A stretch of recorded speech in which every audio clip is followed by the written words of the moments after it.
Assalamualaikum warahmatullahi wabarakatuh. Sahabat semua, video kali ini aku nak respon pasal kenyataan PMX kita, yakni Bang Non. Dia kata Ashabul Kahfi adalah Kristian. Kemudian isu ni jadi lebih panas apabila Ustaz Azhar Idrus menyatakan bahawa Ashabul Kahfi bukan Kristian. Jadi asatizah dan puak-puak yang menyokong Bang Non PMX kita ni telah membela Bang Non dan mengkritik kenyataan Ustaz Azhar Idrus, dan tak ketinggalan juga puak-puak Wahabi mencemuh Ustaz Azhar Idrus. Biasalah tu, dendam lama kan. Baik, bagi aku dari satu sudut Bang Non betul, dan dari sudut yang lain pula Ustaz Azhar pun betul juga. Jadi sebelum aku respon, kita dengar video dia dulu.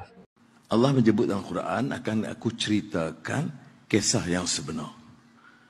Yang surah Kahfi ni menarik kerana dia ada banyak persamaan dengan Bible. The Cave.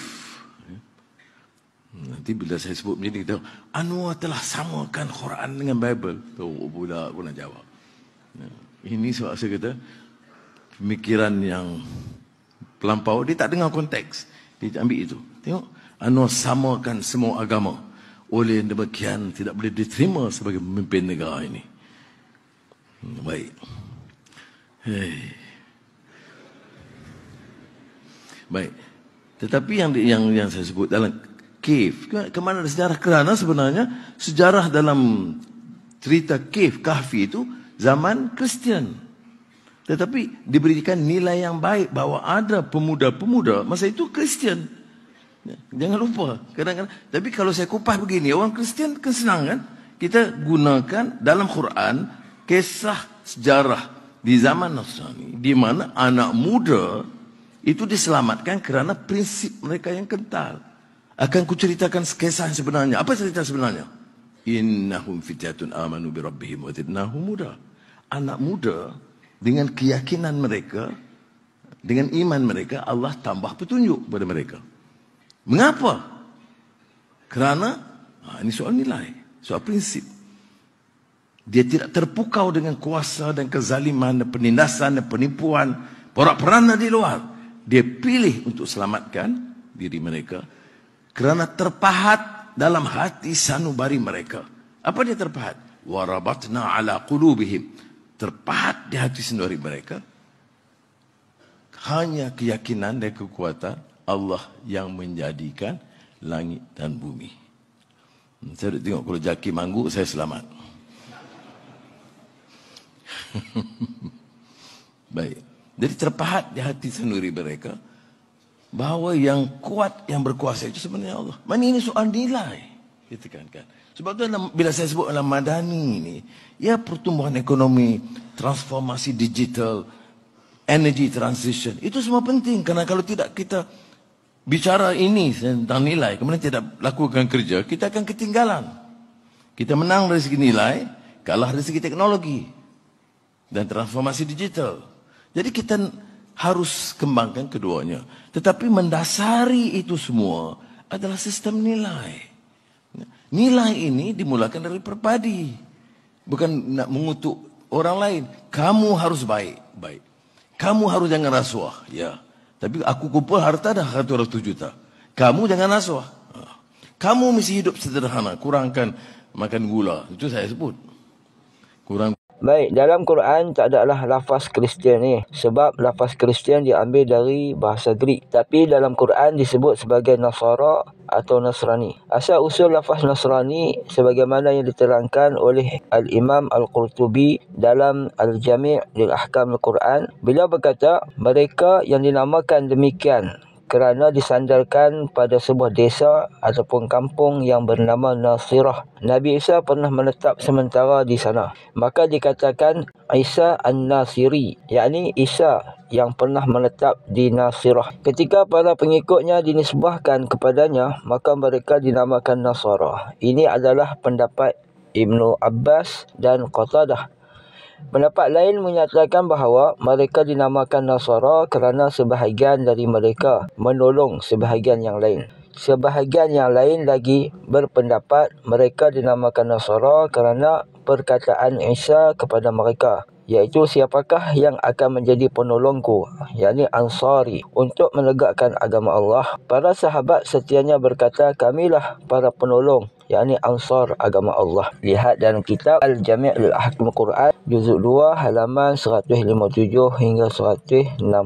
Jadi dapat diketahui bahawa para pengikut Nabi Isa beragama Islam. Nasara atau Nasrani atau Kristian adalah semacam gelaran yang melekat pada diri mereka. Agama Nabi-Nabi terdahulu dan pengikut-pengikutnya adalah Islam. Kerana agama yang Allah redha satu sahaja, iaitulah Islam, seperti mana firman Allah Ta'ala di dalam Al-Quran, Inna dina indallahil Islam, yang bermaksud sesungguhnya agama yang diredai oleh Allah hanyalah Islam. Surah Ali Imran ayat 19. Di dalam ayat yang lain Allah berfirman, وَمَنْ يَبْتَغِ غَيْرَ الْإِسْلَامِ دِينًا فَلَنْ يُقْبَلَ مِنْهُ وَهُوَ فِي الْآخِرَةِ مِنَ الْخَاسِرِينَ. Yang bermaksud, dan barang siapa mencari selain agama Islam untuk ia peluk, maka sekali-kali tidak akan diterima darinya dan dia di akhirat termasuk orang-orang yang merugi. Surah Ali Imran ayat 85. Jadi tak logiklah kalau Allah Subhanahu Wa Taala menurunkan banyak agama yang berbeza-beza kepada para nabi dan rasul, kemudian yang diterima hanyalah agama Islam. Islam agama semua nabi dan rasul, semua nabi, mulai Nabi Adam AS sehinggalah Nabi Muhammad SAW membawa agama yang sama, iaitu Islam. Begitu juga seluruh pengikut para nabi, semuanya beragama Islam. Nabi Ibrahim, Nabi Sulaiman, Nabi Yusuf, Nabi Isa dan Nabi-Nabi yang lain, semuanya beragama Islam. Mereka semua menyembah hanya kepada Allah dan tidak menyekutukannya dengan sesuatu apapun. Seperti mana firman Allah Subhanahu Wa Taala, "Maka Ibrahimu Yahudiyya wala Nasraniyya, walakin kana hanifan muslima wa ma kana minal musyrikin." Yang bermaksud, Ibrahim bukan seorang Yahudi dan bukan seorang Nasrani, akan tetapi dia adalah seorang yang jauh dari syirik dan kufur, dan dia seorang yang muslim, dan sekali-kali dia bukanlah seorang yang musyrik. Surah Ali Imran ayat 67. Di tempat yang lain Allah berfirman, "Innahu min Sulaiman wa innahu bismillahirrahmanirrahim alla ta'lu alayya wa'tuni muslimin." Yang bermaksud sesungguhnya surat itu dari Sulaiman dan sesungguhnya isinya dengan menyebut nama Allah yang Maha Pemurah lagi Maha Penyayang, bahawa janganlah kalian berlaku sombong terhadapku dan datanglah kepadaku sebagai orang-orang yang memeluk Islam. Surah Al-Naml ayat 30 hingga 31. Di tempat yang lain Allah berfirman, "Tawaffani muslima wa alhiqni bis salihin." Yusuf berkata, wafatlah aku dalam keadaan muslim dan gabungkan aku bersama orang-orang yang soleh. Surah Yusuf ayat 101. Dan di tempat yang lain juga Allah berfirman, "Falamma ahassa Isa minhumul kufra qala man ansari ila Allah qala al-hawariyyu nahnu ansarullah amanna billah washhad bi anna muslimun." Yang bermaksud, maka tak kala Isa mengetahui keingkaran mereka, yakni Bani Israel, ia berkata, siapakah yang akan menjadi pembela-pembelaku untuk menegakkan agama Allah? Para Hawariyun, yakni sahabat-sahabat setia Nabi Isa menjawab, kamilah pembela-pembela agama Allah. Kami beriman kepada Allah dan saksikanlah bahawa sesungguhnya kami adalah orang-orang Muslim. Surah Ali Imran ayat 52. Dan banyak lagi ayat-ayat Quran yang lain yang kesemuanya menunjukkan bahawa para Nabi beserta pengikut-pengikut mereka beragama Islam. Dengan demikian, tidak ada seorang pun di antara mereka yang membawa selain agama Islam. Adapun perbezaan di antara para Nabi adalah terletak pada hukum hakam syariat yang Allah Ta'ala turunkan kepada mereka, seperti dalam tata cara dan ketentuan bersuci, salat, zakat, puasa dan lain-lain. Kemudian perkataan Kristian pada hari ini telah menjadi nama bagi agama yang menyembah Nabi Isa. Bila disebut sahaja perkataan Kristian, maka yang segera difahami dalam minda kita ialah agama yang menyembah Nabi Isa, atau dipanggil agama Trinity. Jadi Bang Non ketika berkata Ashabul Kahfi Kristian, jika Kristian yang dimaksudkan itu adalah gelaran pengikut Nabi Isa, bukan merujuk Kristian pada hari ini, maka bagi aku Bang Non tak salah. Cumanya akan jadi kontroversi sebab rata-rata masyarakat faham Kristian merujuk kepada agama penyembah Nabi Isa. Tapi biasalah orang politik kena jaga hati kawan-kawan Kristian mereka. Walaupun Ashabul Kahfi bukan beragama seperti Kristian pada zaman sekarang, dan dikhawatiri juga Dengan perkataan Abang Non ini, orang-orang jahil akan faham bahawa Ashabul Kahfi beragama Kristian seperti Kristian pada hari ini. Apa-apa pun berbalik kepada apa yang dimaksudkan oleh Abang Non sendiri. Dan kisah Ashabul Kahfi tak ada dalam Bible seperti mana yang dikatakan oleh Abang Non. Dan kenyataan Ustaz Azhar Idrus pula, Kristian yang dimaksudkan ialah Kristian zaman sekarang. Dan sememangnya itulah yang difahami oleh masyarakat kita sekarang, iaitu Kristian yang menyembah Nabi Isa. Jadi untuk mengelakkan orang awam daripada salah faham, maka Ustaz Azhar Idrus kata Ashabul Kahfi bukan Kristian, kerana Kristian itu agama kafir. Sedangkan Ashabul Kahfi adalah orang-orang yang mentauhidkan Allah SWT. Jadi bagi aku kenyataan Ustaz Azhar Idrus pun tak salah. Yang salahnya cara berfikir penyokong-penyokong fanatik kedua-dua tokoh ini.